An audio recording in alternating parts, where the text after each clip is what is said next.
اب نوٹ کر لیجئے، یہ کتابیں اگر آپ پڑھنا چاہیں تو کتاب الملاحم میں پڑھیے، بدترین عذاب عربوں پر آیا کھڑا ہے، سروں پر تنا ہوا ہے، بدترین ایسی جنگ ہونی ہے الملحمۃ العظمیٰ، جس کو کہ میں بھی آپ کے گواہی پیش کر دوں گا، جسے کہا گیا ہے دی لاسٹ کروسیڈ۔ بش نے بھی کروسیڈ کا لفظ بول دیا تھا، پھر واپس لیا اس نے۔ نکل جاتی ہے جس کے منہ سے سچی بات مستی میں، فقیہ مصلحت بھی سے وہ رندے بادہ خار اچھا، کروسیڈ کہہ کر پھر واپس لیا۔ یہ کروسیڈ،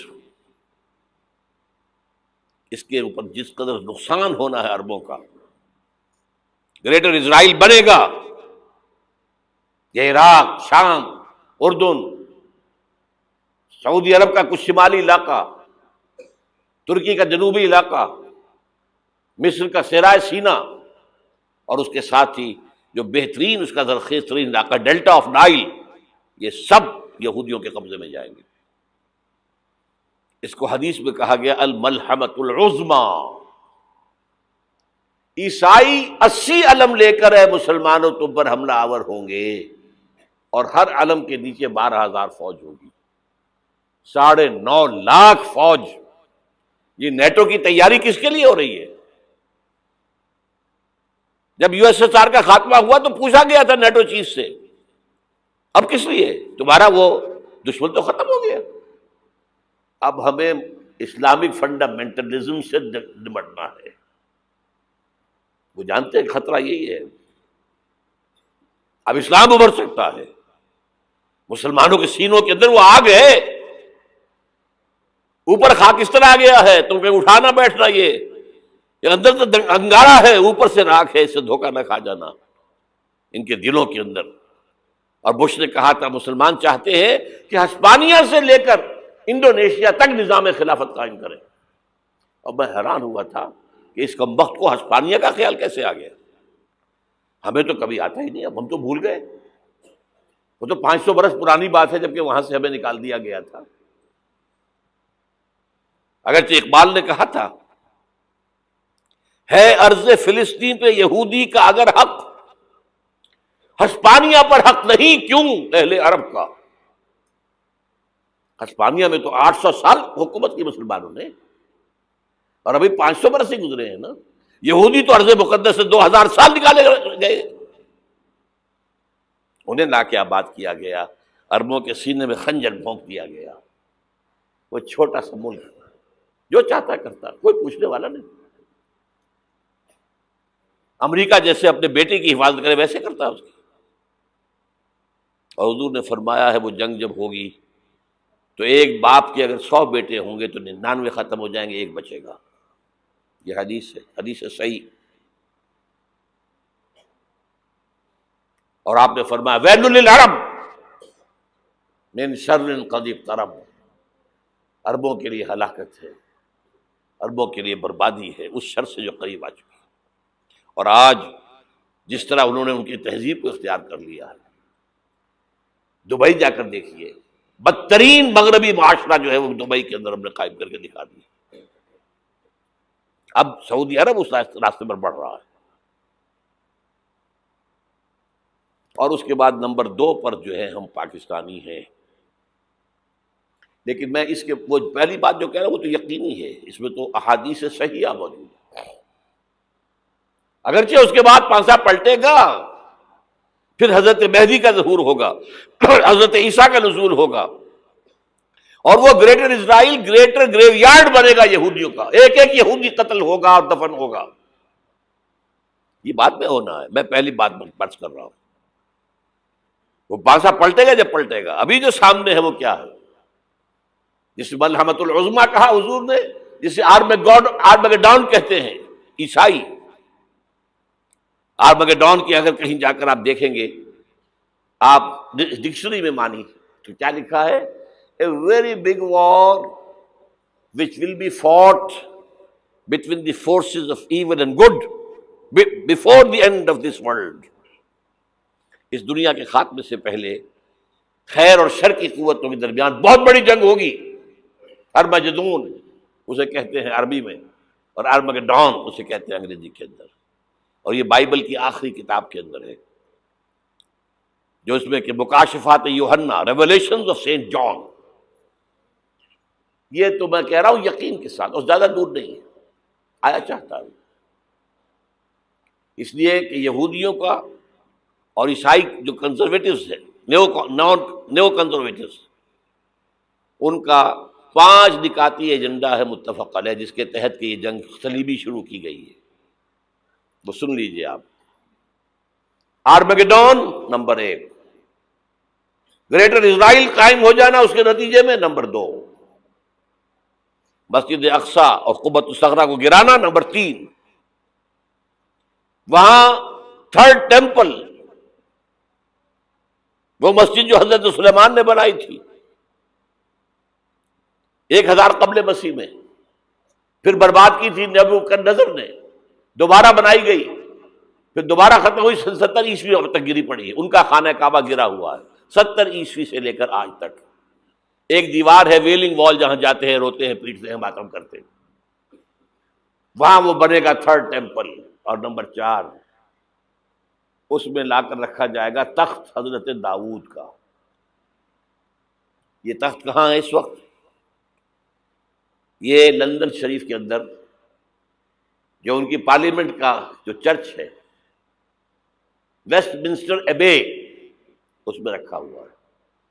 ایک پتھر تھا جس پر بٹھا کر حضرت داؤد کی تاج پوشی ہوئی، پھر حضرت سلیمان کی ہوئی، پھر وہ پتھر رکھ دیا گیا جب حضرت سلیمان نے بنایا ہیکل مسجد اقصی، وہاں رہا وہ. ہر بادشاہ جو تھا یہودی اسی کے اوپر بٹھا کر اس کی تاج پوشی ہوتی تھی. سن 70 میں ٹائٹس نے گرایا اسے، ہیکل کو، وہ پتھر لے گیا، وہاں سے روم گیا، روم سے آئرلینڈ گیا، آئرلینڈ سے اسکاٹ لینڈ آیا، اسکاٹ لینڈ سے انگلینڈ آیا، اور اب وہ رکھا ہوا ہے 14ویں صدی عیسوی سے آج تک. وہ ویسٹ منسٹر ایبے میں رکھا ہوا، ایک کرسی کی سیٹ میں اسے بنا دیا گیا ہے تخت کی شکل میں. اب انگریزوں میں کوئی ملکہ ہو، کوئی بادشاہ ہو جس کی بھی تاج پوشی ہونی اس میں ہوتی.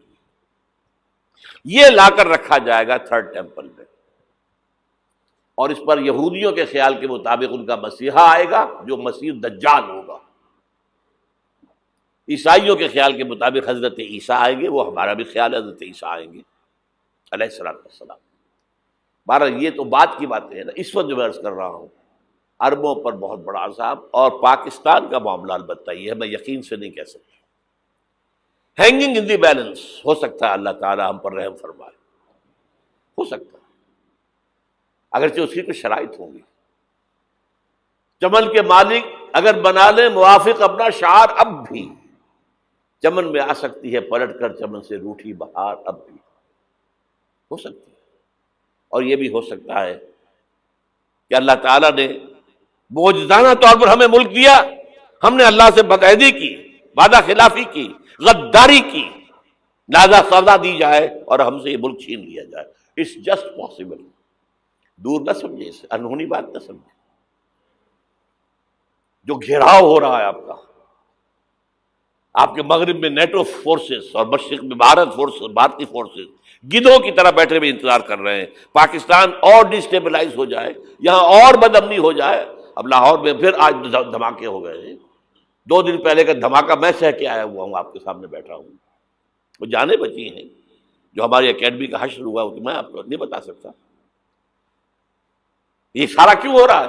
تاکہ یہاں بدامنی ہو جائے اور ہمیں جواز مل جائے. مغرب سے نیٹو فورسز داخل ہو جائیں، مشرق سے بھارتی فورسز آ جائیں، اور ہمارے ایٹمی دانت توڑ کر اور پھر ہمیں بھارت کے سامنے ڈال دیا جائے. نو ڈو ایز یو لائک. یہ ان کا نقشہ ہے. ہوگا کیا وہ اللہ جانتا ہے، ہوگا وہ جو اللہ چاہے. لیکن اللہ کا چاہنا جو ہے وہ کس پر منحصر ہے؟ یہاں انقلاب برپا کرو، یہاں اسلام لاؤ. اگر دھندوں میں لگے رہو گے تو وہ خود بخود نہیں آ جائے گا انقلاب. صحابہ نے جانیں دی تھی، کتنی تکلیفیں اٹھائی تھی. 12 برس تک مکی دور کے اندر با نشہ درویشی در ساز و دمادم زن، جو پختہ شبی خدرا بر سلطنت جم زن. یوم طائف یاد ہے جو حضرت عائشہ فرماتی ہے کہ میں نے پوچھا تھا حضور سے کہ یوم احد سے زیادہ سختی بھی آپ پر کبھی آئی؟ یوم احد پر کیا ہوا تھا؟ تلوار کا وار پڑا تھا آپ کے چہرہ مبارک، یہ جو رخسار کی ہڈی ہے اس کے اندر وار گیا ہے، اوپر خود کی 2 کڑیاں تھیں وہ اس میں گھس گئیں، 2 دندان مبارک شہید ہوئے۔ وہ خود کی کڑیاں ایک صحابی نے اپنے دانتوں سے پکڑ کے کھینچنے کی کوشش کی، دانت نکل گئے، وہ نہیں نکلی، کیا جتن کر کے نکالی گئی ہوگی تو خون کا فوارہ آیا، اتنا خون گیا ہے کہ آپ بے ہوش ہو گئے، گر گئے، اور مشہور یہ ہو گیا کہ آپ کا انتقال ہو گیا، شہادت ہو گئی۔ یہ سیرت کبھی پڑھی ہے؟ حضرت عائشہ کے ہوش کا تو یہی دور تھا نا، یوم طائف میں جو آپ کی کیا تھی، بچی تھی، انہیں کیا پتا کیا ہو رہا ہے حضور کے ساتھ۔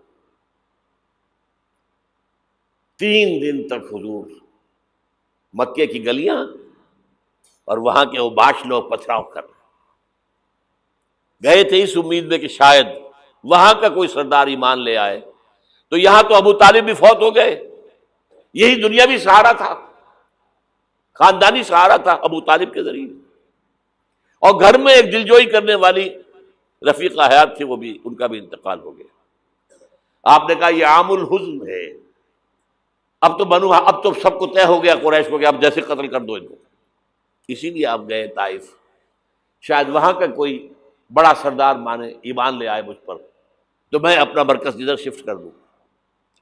تینوں سے ملے ہیں، تینوں نے وہ جواب دیے ہیں، نکل جاؤ یہاں سے، میں تمہارے ساتھ بات بھی کرنے کو تیار نہیں۔ اچھا، تمہارے سوا کوئی نہیں ملا تھا اللہ کو نبی بنا کر بھیجنے کے لیے؟ دیکھو جاؤ، میں بات نہیں کرنا چاہتا، ہو سکتا ہے میں بے عزتی کر بیٹھوں، واقعی تم اللہ کے نبی ہو تو میں مارا جاؤں گا، جاؤ جاؤ جاؤ۔ یہ سلوک محبت کے ساتھ ہوا، اور پھر چھوکروں کو، اسٹریٹ ارچنز جنہیں آپ کہتے ہیں، اشارہ کیا تھا، خبر لو ان کی، پتھراؤ ہو رہا ہے، ساتھ کوئی ہے ہی نہیں، ایک آدمی صرف، زید ابن حارثہ۔ اب سامنے سے پتھر آ رہے ہیں تو حضرت زید آگے آ جاتے ہیں، ڈھال بنتے ہیں، مجھے لے کے پتھر حضور کو لگے، آپ پیچھے سے آ رہے ہیں، چاروں طرف سے تو ڈھال نہیں بن سکتا ایک شخص، جسم لہو لہان، خون جا کر جوتیوں میں جم گیا ہے، جوتی اتر نہیں۔ پھر وہاں سے واپسی پر جو دعا مانگی ہے، اللہم الیک اشکو ضعف قوتی وقلت حیلتی وہوانی علی الناس، اے اللہ تیری جناب میں فریاد لے کر آیا ہوں اپنی قوت کی کمی کا، اپنے وسائل کی کمی کا، اور جو ذلت و خواری ہو رہی ہے لوگوں کے سامنے، الا ملتقننی، مجھے کس کے حوالے کر دیا ہے، الا بعیدی یتجہمنی، یہ میرے اوپر ہجوم کر کے آ جائے، حملہ کریں، اور عدو من لگتا امرے، یہ دشمن کے حوالے میرا معاملہ کیا، جو چاہے کر دے وہ۔ لیکن پھر عبدیت غالب آتی ہے، ان لم یکن علی غضبک فلا ابالی، اللہ اگر تو ناراض نہیں ہے تو مجھے کوئی پرواہ نہیں، سر تقسیم خم ہے جو مزاج یار میں آئے، مجھے اندیشہ یہ ہے کہ تو ناراض تو نہیں ہوگی۔ یہ تکلیفیں جھیلی ہے، سینکڑوں صحابہ نے جانوں کا نذرانہ پیش کیا ہے، احزاب کی جنگ میں فاقوں پر فاقے ہو رہے تھے، اور ان فاقوں کی حالت میں خندق کھودنے کا حکم ملا ہے، لوگوں کی کمریں دوہری ہو رہی ہیں، پتھر باندھے ہیں اپنے پیٹوں سے، اپنی چادروں کے ساتھ کس کر، کمر دوہری نہ ہو جائے، اور جب صحابہ کدالیں چلا رہے ہیں تو کیا کہہ رہے ہیں، نحن الذین بایعوا محمدا علی الجہاد ما بقینا ابدا، اللہم لا عیش الا عیش الاخرہ۔ صحابہ کہتے تھے ہم وہ لوگ ہیں جنہوں نے محمد سے بیعت کی ہے کہ جہاد کرتے رہیں گے جب تک جان میں جان نکل جائے تو بات، اور جان ہے، چاہے ابھی بھوک سے کمر دوہری ہوئی جا رہی، جان تو ہے۔ اور ایک دفعہ کہتے تھے اللہم لا عیش الا عیش الاخرہ، اللہ عیش، زندگی تو آخرت کی زندگی ہے۔ اور حضور فرماتے تھے، حضور کے بیٹھے ہوئے نہیں تھے گاؤں تکیہ لگا کر، پتھر اٹھا اٹھا کر خندق میں سے لے جا کر باہر پھینک رہے تھے، جب صحابہ کہتے ہیں اللہم لا عیش الا عیش الاخرہ، حضور فرما رہے ہیں فاغفر الانصار والمہاجرہ، اے اللہ ان انصار اور مہاجرین کی مغفرت فرما دے۔ پھر حضور کی خدمت میں کچھ لوگ آئے، حضور اب یہ فاقہ ناقابل برداشت ہو گیا، دیکھیے ہم نے یہ پتھر باندھے ہوئے اپنے پیٹوں کے ساتھ۔ حضور نے کرتا اٹھا کر دکھایا، وہاں 2 پتھر باندھے ہوئے۔ یہ ہے سیرت النبی۔ آپ کس چیز کو سیرت النبی سمجھتے ہیں؟ بہرحال اس موضوع پر میری ایک کتاب ہے منہج انقلاب نبوی، کہ انقلاب کیسے آیا تھا۔ اگر دل میں ذرا بھی آرزو پیدا ہو گئی ہو کہ اللہ قبول کر لے مجھے قبول کر لے اس کام کے لیے، تو وہ کتاب آپ کے لیے مسٹ ہوگی، اس کا پڑھنا۔